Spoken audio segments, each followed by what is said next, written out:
कबनूर उर्सानिमित्त आयोजित करण्यात आलेल्या मोफत कुस्ती मैदानात उपमहाराष्ट्र केसरी पैलवान योगेश पवार यानं दमदार खेळी करत डबल कर्नाटक केसरी पैलवान कार्तिक काटे याला हबकी डावावर चितपट करत पहिला क्रमांक पटकावलाय।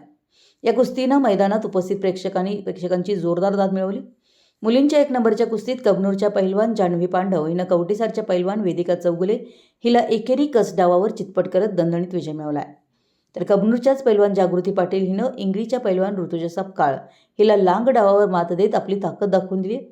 पुरुषांच्या इतर कुस्त्यांमध्ये पैलवान प्रशांत जगताप, पैलवान पृथ्वीराज खरात आणि पैलवान राजवर्धन मोठे यांनीही आपल्या प्रतिस्पर्ध्यांवर मात करत प्रेक्षकांची दाद मिळवली।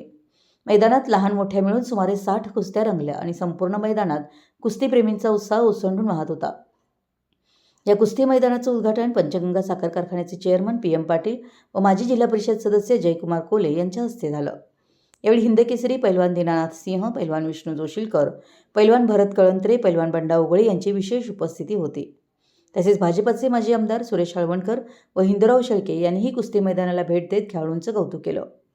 कार्यक्रमात BD पाटील, माजी सरपंच सुनील स्वामी, माजी उपसरपंच निलेश पाटील, माजी ग्रामपंचायत सदस्य समीर जमादार, सुनील कडप्पा, कबनूर काँग्रेस अध्यक्ष अमोल पाटील, संजय कट्टी, अल्ताफ मुजावर, अण्णासू पाटील ढंग, यशवंत चव्हाण यांच्यासह कुस्ती शौकीन उपस्थित होते।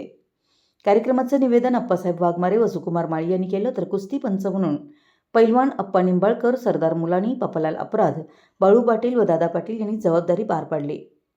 मराठी न्यूजसाठी कबनूरहून चंदुलाल फकीर।